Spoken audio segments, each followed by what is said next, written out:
territorial rights, like why does Ireland have a right to sovereignty over the most of the island of Ireland? That's kind of the question when we think about territorial rights. And even though it seems like an obvious question for people to ask, people really haven't been asking that question. So the field of territorial rights in legal theory, of course, is quite robust, but in philosophy, getting at kind of the moral principles behind those ideas, that is, if you don't take things that are 300, 400 years old into account, then it's a fairly new idea in philosophy. So when we started thinking about this idea of territorial rights, philosophers were really just thinking about land. And they were thinking about land as an immovable. So if you owned a bit of land, it really didn't move into somebody else's area of land. You could think of it as just kind of you owned it, and then what you did with it didn't have any kind of overflow effects into somebody else's territory.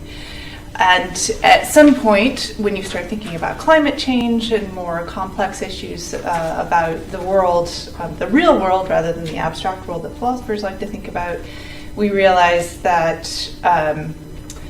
these kinds of theories were inadequate because the reality of the world is that the environment is mutually affecting all of the time. And so the first thing that I wanted to do then is look at water and water flows, because that captured this idea of movement quite well. And so I looked at the idea of international rivers. So that's what I'm going to tell you about today. And in a lot of ways, I'm just going to close this door back here. A lot of ways, philosophy is doing catch up.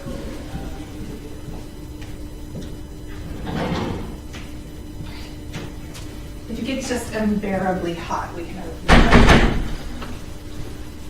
Okay, so in a lot of ways, philosophy is doing catch up because law and science already understands how interconnected the world is and how interconnected territories are, and especially how interconnected rivers are between rivers that flow between states.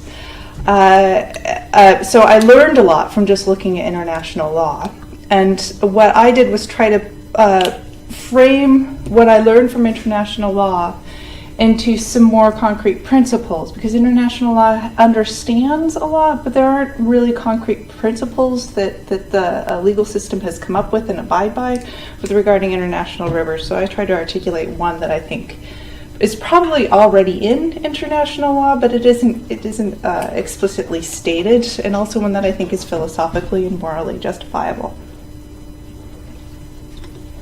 And this is a law that I think would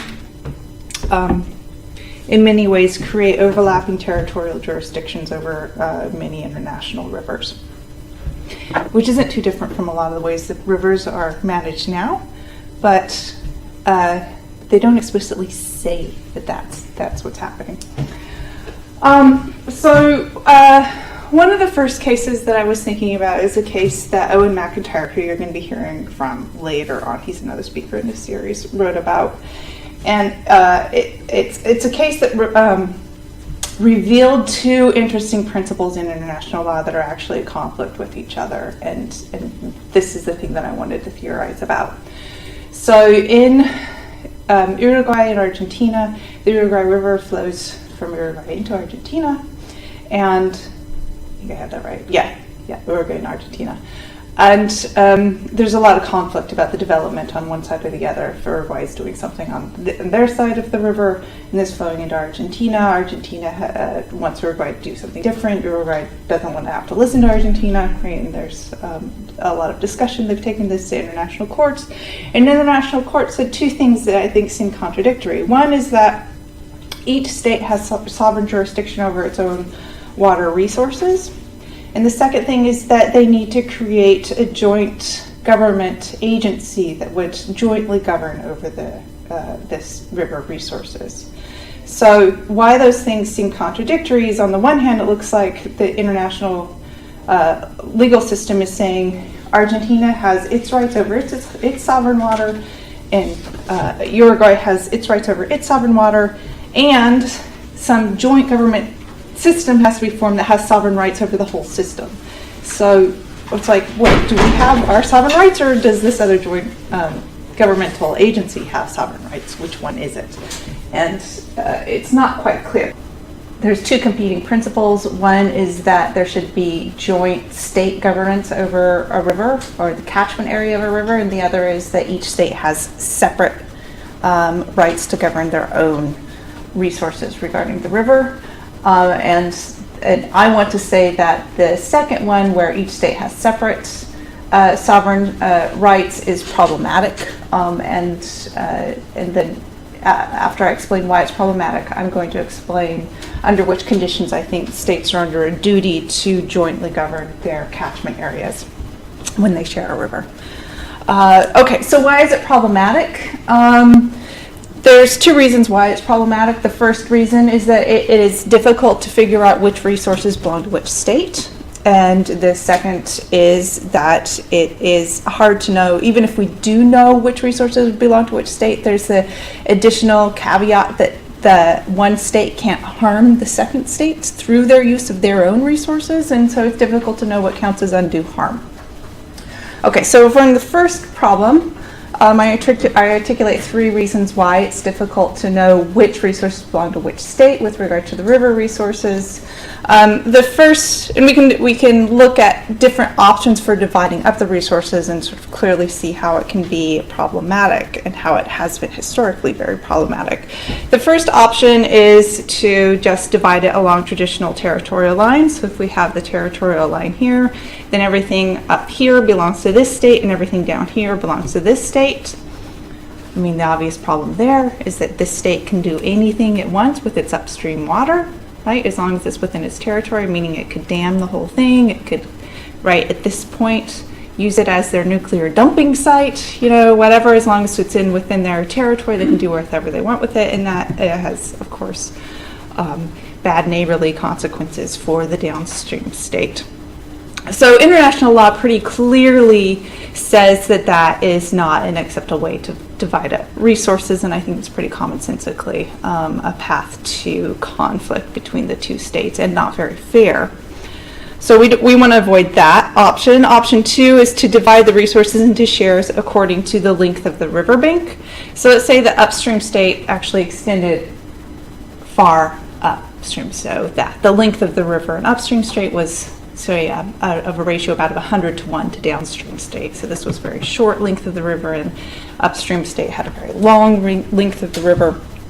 That would mean the upstream state could consider 99 100ths. Is that how you say that? 99 out of 100 particles of the river resources as their own. And downstream state could only consider 1 out of 100 particle of the river resources as their own. Of course, this has the same consequences as the other way of dividing it up, because upstream state then could pollute 99 of 100 of its water resources, giving it to downstream state, which would make the downstream state resources virtually useless, or have other kinds of extreme consequences for the downstream state, which they would have to deal with, which again seems unfair and a path to conflict. The third option, which I think is an option that seems, I'm not an expert on international law, but in what I've read, it does seem to be the thing that is pursued most readily in international law, where they try to divide up the state's resources, and that's to divide it up according to state interests. So upstream state could say that they have such and such interests in their river resources, and downstream state could say they have such and such interests in their downstream resources, and then they try to articulate what kind of resources they need in order to fulfill their interests, and then divide up their resources according to those interests. The difficult thing there is that it's really easy to manipulate what would count as your interests and then what would count as an overriding interest. So upstream state could use the language of necessary for our national defense, right? And so this dam, right, that will dam up all of the water of this river is necessary for our national defense. We need it to have power for our country, something like that. And these sort of trumping terms, trumping interests, they say like, look, our national defense is more important than any other interest that downstream could say that they have, and so we get to use all of the resources for ourselves, or we get to claim as many resources as needed under these very weighty trumping kinds of interests. So those kinds of that kind of language is easily manipulated and becomes another path for conflict, but also doesn't seem like it's giving us a principled way to divide up resources from between two states. Okay, so it looks like it's difficult to divide up the resources of a river between states. Of course, you can articulate this also in cross-stream states. It's a little bit more dramatic with an upstream and downstream, but cross-stream states it's also quite difficult to articulate how to divide up, right, the river resources between states. So the second problem is how to articulate what would cause undue harm to the state. So even if we had a way of articulating which resources belong to upstream state and which resources belong to downstream state, we still would have this inevitable consequence. The upstream state is always affecting downstream state. They sort of inevitably are going to affect them. And so when upstream state is doing something, they have to know that they're not unduly harming downstream state. And how do we know what is an undue harm?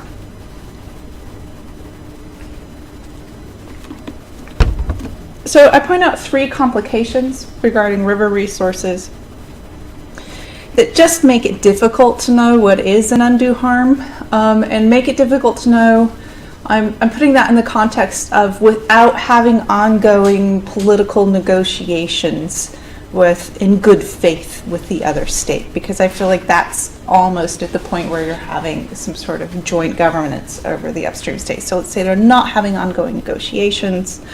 How would they know what causes an undue harm? Okay, the first complication that makes a river resources more difficult than other kinds of, say, like farmland kind of resources or where to store your nuclear waste kinds of decisions, is that a river resource is or a river is a compound object. And what I mean by a compound object is, well, it's kind of obvious from the name, right? It's an object that includes a lot of different kinds of resources and meanings and effects for both what people want to get out of the river and also the different kinds of indirect way that rivers are used. So of course there's the freshwater aspect of the river. There's the various uses that we can put fresh water to. There's the marine life. There's the ecological systems. There's the way that it affects the erosion, right?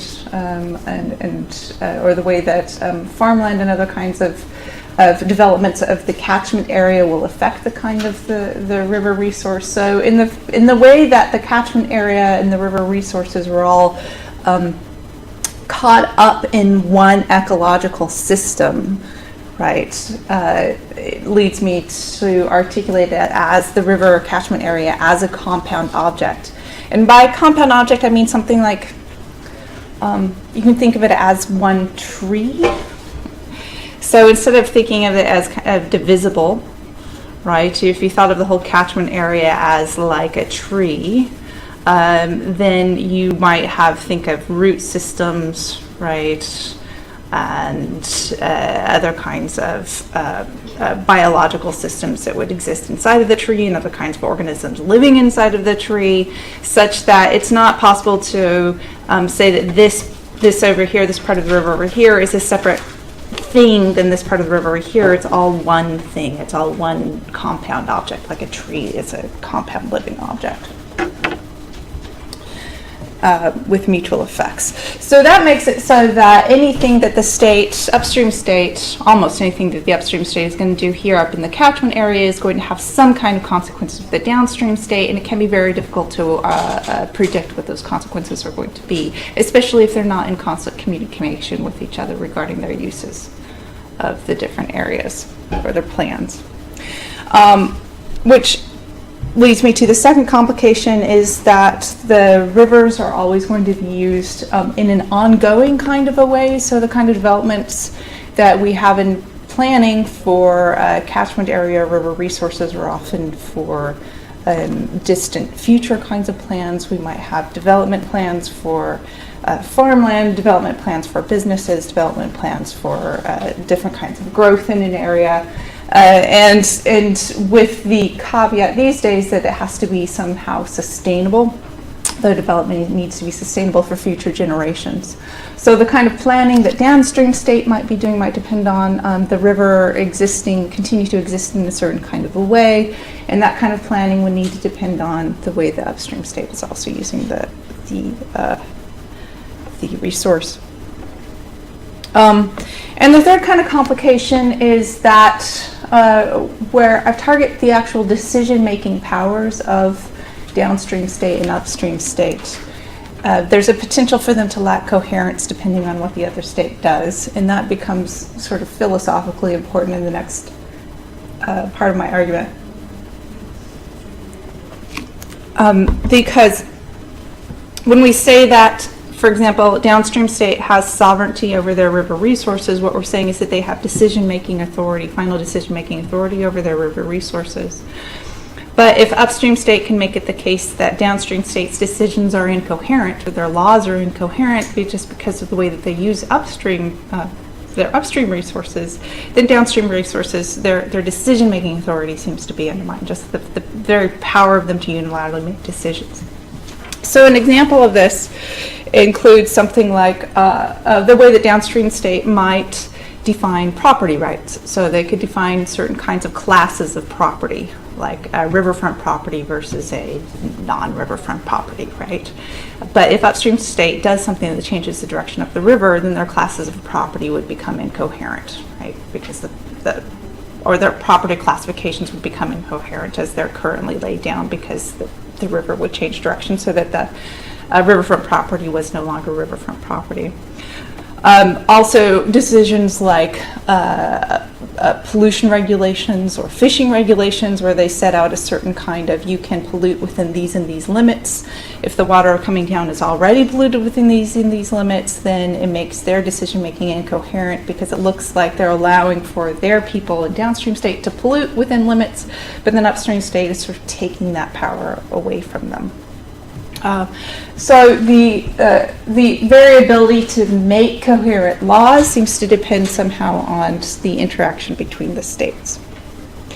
So consequently, it looks like both for understanding the problems of understanding which resources are whose, and because of just the complicated nature of river resources, it looks like it would be a good idea for states to constantly coordinate over their river resources. And I don't want to say that the states have to join into joint governmental organizations, because it might be the case that downstream state and upstream state have very different cultures or very different ideas about the way that they want to govern or want to rule. And so coercing them into a kind of joint governmental organization over their rivers might unduly undermine their ability to be self-determining as independent cultures or independent peoples. But under certain circumstances, I do think that there would be an obligation for an upstream state and a downstream state, or other states that are sharing resources, to join together to form something. I think it would look something like this. So territory would kind of be redrawn around a catchment area, so the downstream state and upstream state actually shared an overlapping territory over the river. And political lines would be drawn something like that, so it'd be crosshatched rather than separated along this line. Okay, so in order to turn this into a principle, like I said, you want to protect the ability of states to be self-determining, so you want to give them a lot of independence. I think at the very least, the states that share a river need to join into these kinds of intergovernmental organizations to govern their river catchment areas when they threaten to dominate, when one state at least threatens to dominate another state. So if you turn the paper over, The key concepts for understanding this are laid out here, and I'll go through them.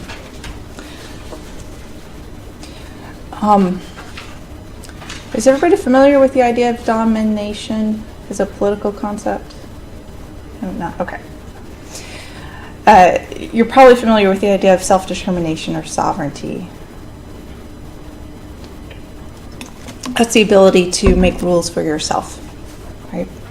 And then act on those rules. And for a people, it's the ability of that people to make rules for themselves and to act on those rules. Domination is a political concept, or in political theory, right? It's a political concept that it identifies when you're not able to be self-determining. And you're not able to be self-determining because you're subject to the arbitrary decisions of some other. Right? So if you're a set of people, you're downstream state, and you're making decisions over your river resources, or the way that you want to develop the catchment area, and then upstream state is making decisions. Upstream state has the ability to dominate you because it can undermine your decision-making authority, right? But it can also undermine your ability to sort of plan out development areas or ways that you want to take care of your own people, right? Because they can dramatically change what resources you have available. So in the case of upstream and downstream states, the upstream state has the ability to dominate the downstream state with regards to river resources. Now that in itself isn't that much of a problem. It's a problem, but it's not that much of a problem. If you have a very minor river, right, and upstream state is able to dominate the decisions of downstream state over this very minor river, requiring the states to join into intergovernmental legislation that would bind both states to the decisions of that intergovernmental legislation, or the decisions that the intergovernmental body makes, seems a bit dramatic. Okay, so in order to protect the independent self-determination of states, I think that we need at least one more concept to come into play, and that's the idea of resilience. Resilience is the ability of a people to come back from a shock, right? So if you lose a resource, or you lose a set of economic,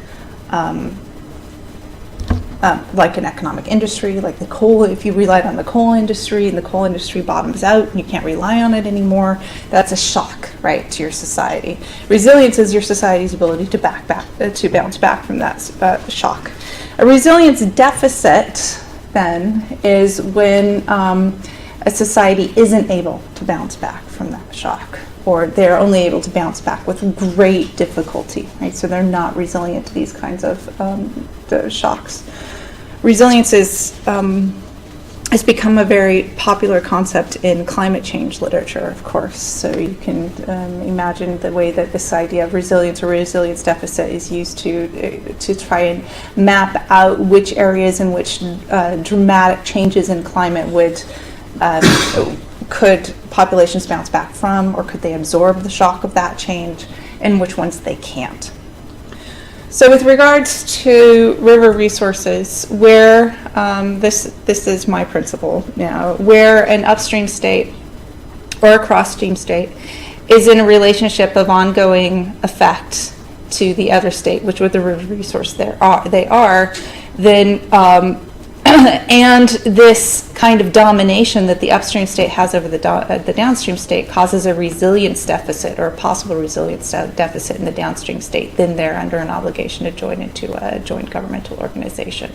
So that's not just minor rivers where the downstream state isn't really relying on this, but where the downstream state is relying on this river resource to such an effect that if there was a shock to this system that they wouldn't easily bounce back from, then they have an obligation to engage in joint governmental organizations to form what looks like, a crosshatching of the territory. So they wouldn't have independent rights to decide what happens to their river resources, but they're only through joint governmental decisions could they decide what happens to their resources.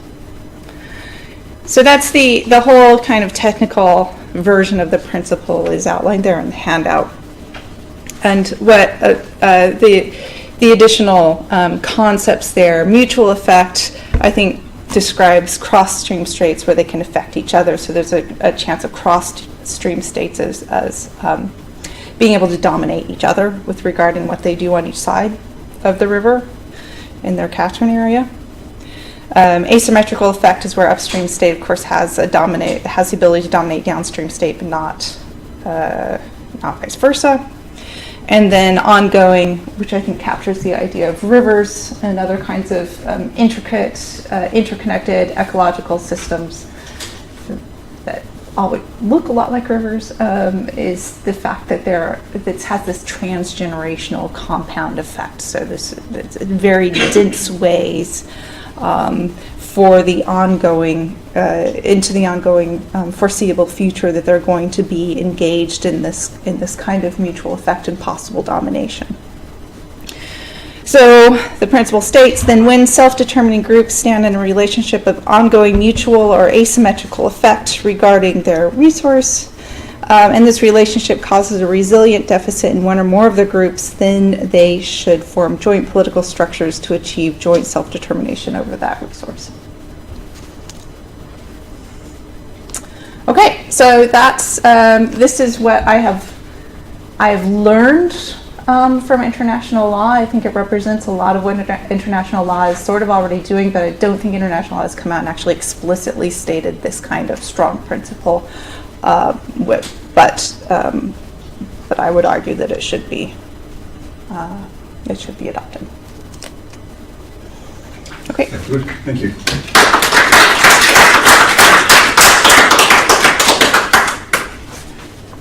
And one quick, I'll just jump in there before anyone else has any other questions. But this concept, it's complicated enough if you have two states involved. Yeah. I'm thinking of maybe some of the large river basins, the Nile, for example. Yeah. You might have Egypt having, say, in Kenyan matters, or all the way down through Africa. You're going to have different countries all involved. And realistically, how's that going to work out? Yeah, that's a problem that philosophers always face. Realistically, I mean. In Africa, where water issues are so important, I guess you want to say morally, it seems like it'd be even more imperative for them to try as much as they could to engage in these kinds of joint endeavors. And the ideal is that it would improve relations between states rather than risk ongoing conflict between different states, because if they don't try to coordinate, then they're just risking doing something that's going to have these negative effects or surprising effects for other states, and that would risk more conflict. So I think overall it's probably practically a good idea, but it's always difficult to get people who don't like sitting down at the table together to sit down at the table together.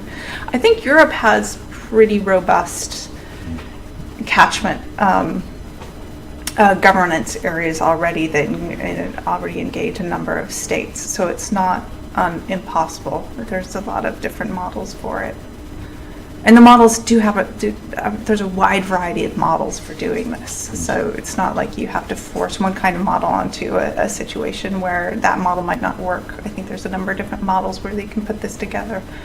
And again, Owen McIntyre, who's right, is the expert on these kinds of models. Yeah. Thank you. Very interesting. Just in terms of the kind of argumentry you were using, rivers are a very obvious example, and probably the one, I guess, that's probably most defined in international law. But does exactly the same argument apply to any kind of ecology?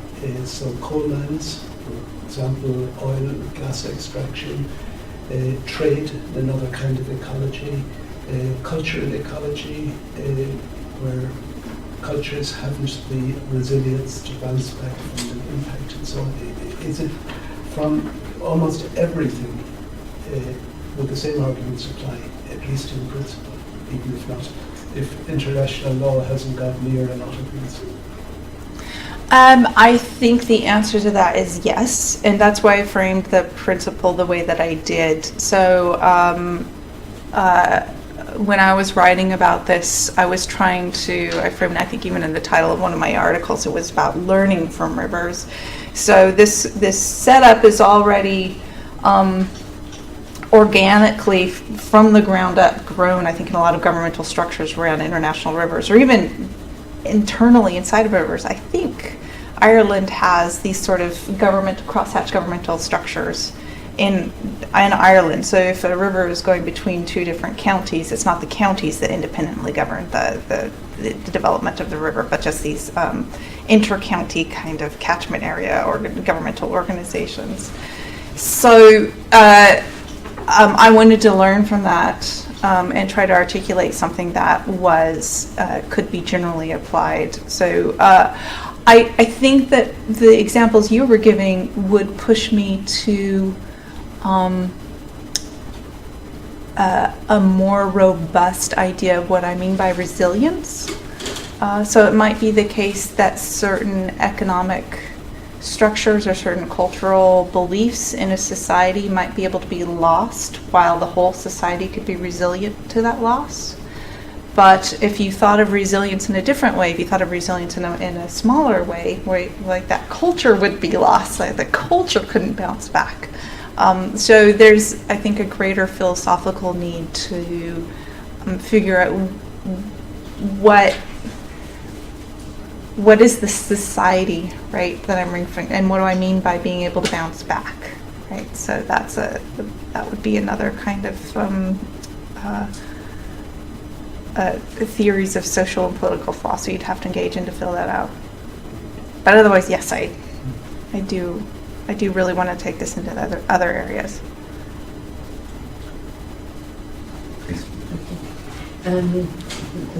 This sounds strange, but the rights of the states seem to be paramount.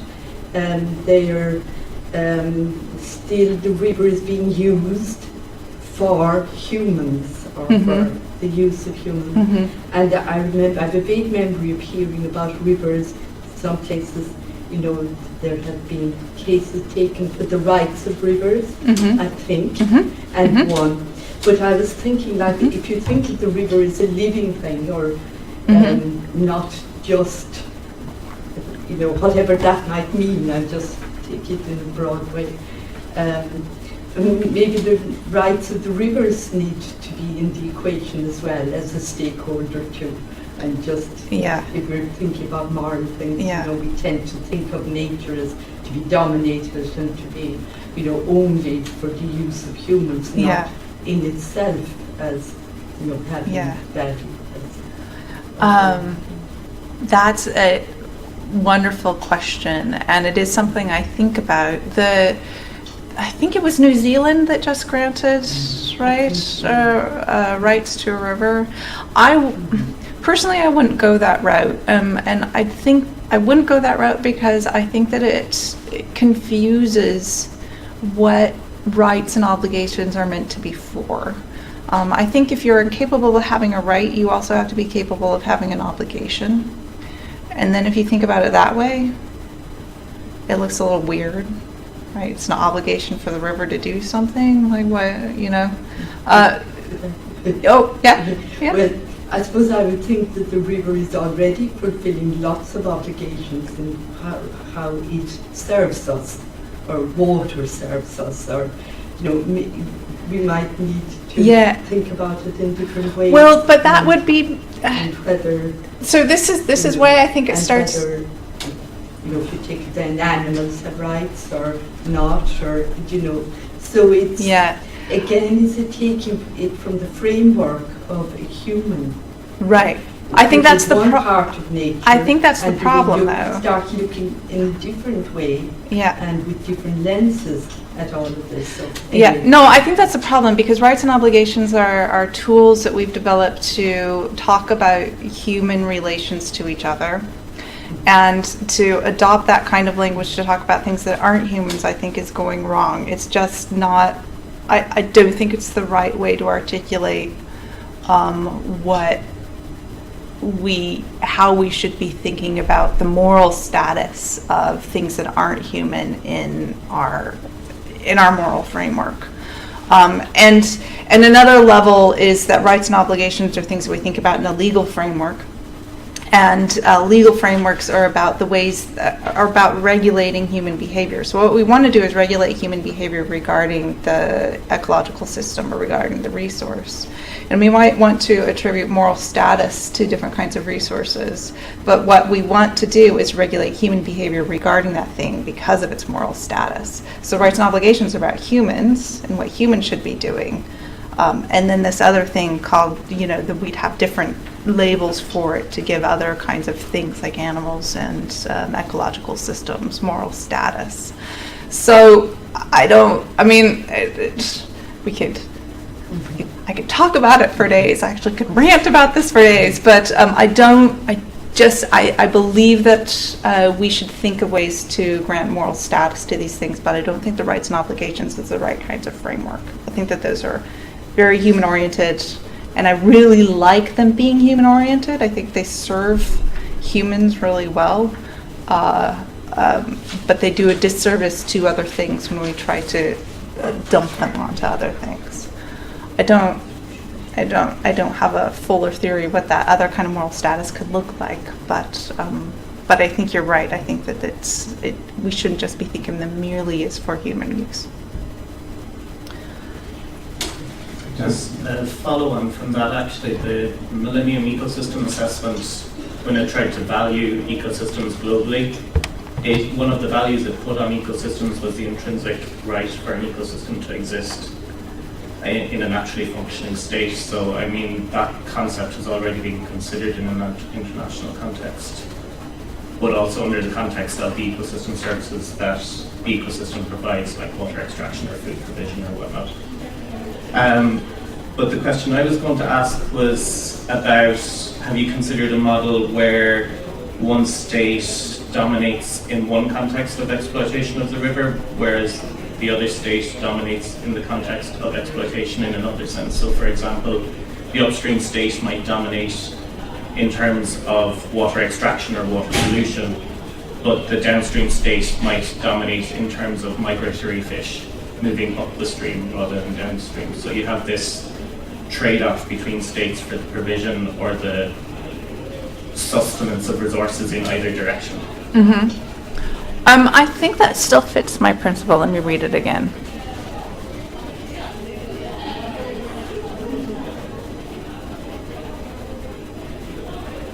Yeah, so it might not fit if the domination wouldn't cause a resilience deficit in either direction. So if their ability to dominate is minor, then the principle wouldn't be triggered. So their ability to regulate fishing isn't something that the other society really relies on, and their ability to dominate something else is not something that the other society really relies on, then it wouldn't trigger the principle. I think it is, following up from Darren's point, it's normally thought of as a one unidirectional flow, but there is definitely it does flow both ways. Yeah. There's also invasive species, upstream is another one, and then downstream, stream country can have a massive impact upstream in controlling those invasive species. I wanted to add one other point about the river basin concept, and that's obviously one which has been a long-standing concept.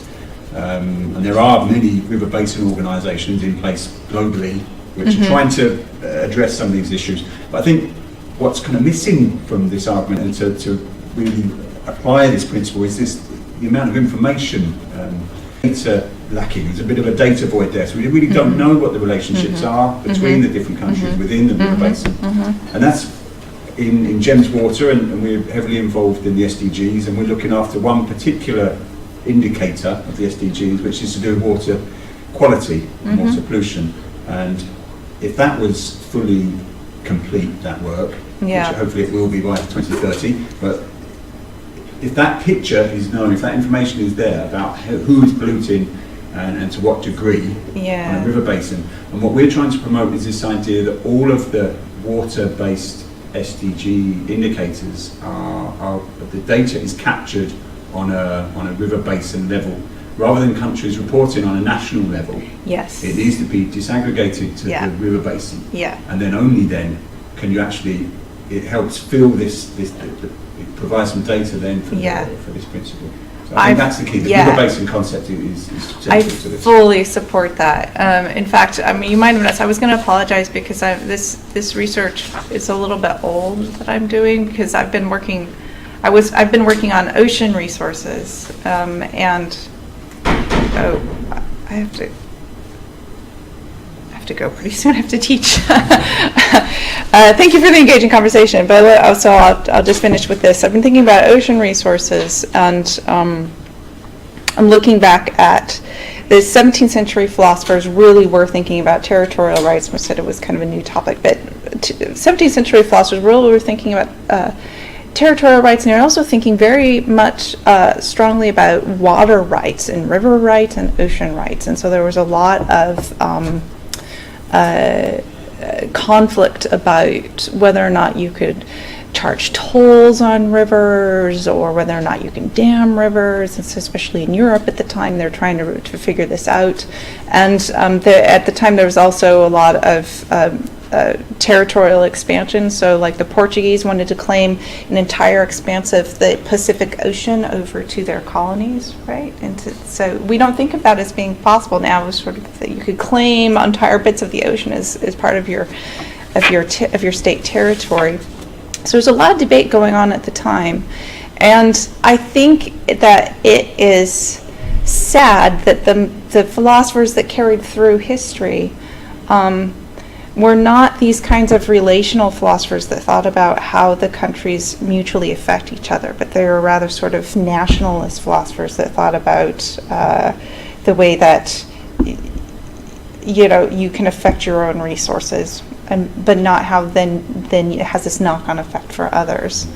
And so some of the work that I've been trying to do is reclaim these philosophers that were really engaged in thinking about mutual effect.